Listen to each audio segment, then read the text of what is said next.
ओम नमो भगवते वासुदेवाय नमः। जय श्री राधे कृष्ण फ्रेंड्स, मैं आपका अपने चैनल में हार्दिक स्वागत करती हूँ। माघ मास की शुक्ल पक्ष की एकादशी को हम जया एकादशी कहते हैं और हम सभी जानते हैं कि सनातन धर्म में एकादशी व्रत का सर्वश्रेष्ठ महत्व है। सभी व्रतों में एकादशी व्रत को सर्वोपरि माना गया है। साल में 24 एकादशी होती हैं और अधिमास बढ़ने पर एकादशी की संख्या 26 हो जाती है। हर एक एकादशी का अपना एक महत्व होता है। माघ मास के शुक्ल पक्ष में पड़ने वाली एकादशी को हम जया एकादशी कहते हैं। ये एकादशी सभी पापों का नाश करने वाली एकादशी है और यह मोक्ष प्रदायिनी एकादशी है। तो दोस्तों, मैं आपको आज एकादशी व्रत की कथा सुनाना प्रारंभ करती हूँ। उससे पहले यदि आप मेरे चैनल पर नए हैं और आपने इसे सब्सक्राइब नहीं किया है तो कृपया करके इसे सब्सक्राइब कर लीजिए और बेल आइकन को प्रेस भी कर लीजिए ताकि मेरी वीडियोस के नोटिफिकेशन आपको सबसे पहले प्राप्त हो सकें। चलिए शुरू करते हैं। युधिष्ठिर महाराज श्री कृष्ण से बोले, हे प्रभु, आपने षटतिला एकादशी का अत्यंत सुंदर वर्णन मुझे कह सुनाया। कृपा करके मुझे इस माघ मास में पड़ने वाली एकादशी का महत्व भी समझाइए। इस व्रत की क्या विधि है? इस व्रत को किस देवता को समर्पित किया जाता है? श्री कृष्ण युधिष्ठिर के इस प्रकार के वचनों को सुनकर बोले, हे राजन, इस माघ मास की एकादशी को जया एकादशी कहा जाता है। इसका व्रत करने से मनुष्य को पापों से मुक्ति मिलती है। इस व्रत के प्रभाव से मनुष्य भूत पिशाच आदि योनियों से मुक्त हो जाता है। इस व्रत को विधि पूर्वक करना चाहिए। अब मैं तुमको पद्म पुराण में वर्णित इस कथा की महिमा सुनाता हूँ, तो सुनो। हे राजन, एक समय की बात है, देवराज इंद्र स्वर्ग में राज करते थे और वहाँ अन्य सभी देवतागण भी सुखपूर्वक स्वर्ग में रहते थे। एक समय की बात है, देवराज इंद्र अपनी इच्छानुसार नंदनवन में अप्सराओं के साथ विहर कर रहे थे और गंधर्व गान कर रहे थे। उस सभा में विशेष संगीतज्ञ चित्रसेन अपनी पत्नी मालिनी तथा अपने पुत्र माल्यवान के साथ उपस्थित थे। उसी सभा में एक पुष्यवती नाम की अप्सरा भी उपस्थित थी। पुष्यवती और माल्यवान एक दूसरे के प्रति आकर्षित हो चुके थे। इस कारण देवराज इंद्र के समक्ष उनके नृत्य और संगीत में त्रुटियां आ रही थीं। इस बात को देखकर देवराज इंद्र उनकी स्थिति समझ गए और देवराज इंद्र ने इसे अपना अपमान समझा।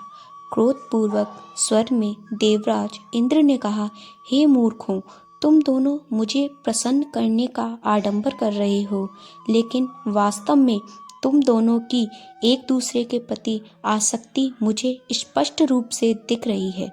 इस भरी सभा में तुम लोगों ने मेरा अपमान किया है, इसीलिए मैं तुम्हें श्राप देता हूँ।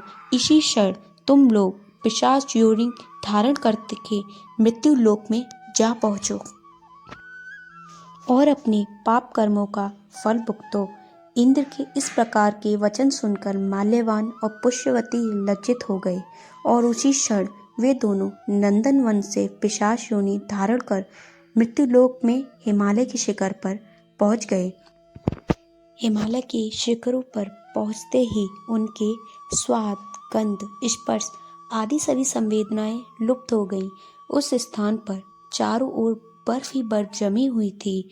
वहां ना तो खाने के लिए कुछ था और ना पीने के लिए पानी।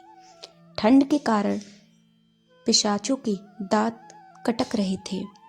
उनके दांतों में इस प्रकार कंपन हो रहा था और उसी प्रकार अपने जीवन व्यतीत करने लगे। एक दिन माल्यवान ने अपनी पत्नी से कहा, ना जाने हम कौन से पाप कर्मों का फल काट रहे हैं जो हमें पिशाच योनि प्राप्त हुई। इस प्रकार शोक करते हुए वे एक गुफा के अंदर बैठे रहे। उस दिन ना तो उन्होंने कुछ खाया और ना ही पिया। शीतलहरों के कारण उन्हें रात में नींद भी नहीं आई और उन्होंने रात्रि में जागरण किया। संयोगवश वह दिन एकादशी का था। पूरे दिन उन्होंने कुछ भी नहीं खाया और कुछ भी नहीं पिया, जिस कारण अनजाने में ही उन्होंने एकादशी व्रत कर लिया। अनजाने में ही एकादशी का व्रत करने के कारण और रात्रि में जागरण करने के कारण उनको यह फल प्राप्त हुआ कि उन्हें उनका देवताओं वाला शरीर पुनः प्राप्त हो गया।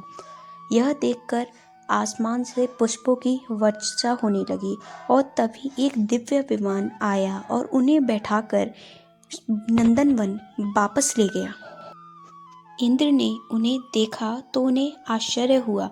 उन्होंने पुष्यवती और माल्यवान से पूछा, आप दोनों ने ऐसा कौन सा पुण्य कर्म किया है कि इतनी जल्दी आपको मेरे श्राप से मुक्ति मिल गई? माल्यवान ने कहा, ये सब परम श्री हरि की कृपा है। ये श्री हरि का ही आशीर्वाद है। अनजाने में हमने परम भगवान श्री कृष्ण की परम प्रिय एकादशी का व्रत पालन किया। उसी के फलस्वरूप हमें अपना सुंदर शरीर पुनः प्राप्त हो गया। माल्यवान के इस प्रकार के वचनों को सुनकर देवराज इंद्र बोले कि तुमने भगवान श्री हरि की पूजा की है, उनको प्रसन्न किया है, तो अब तुम लोग मेरे लिए भी पूजनीय हो गए हो और मैं देख सकता हूँ तुम लोग पूर्ण रूप से शुद्ध हो चुके हो।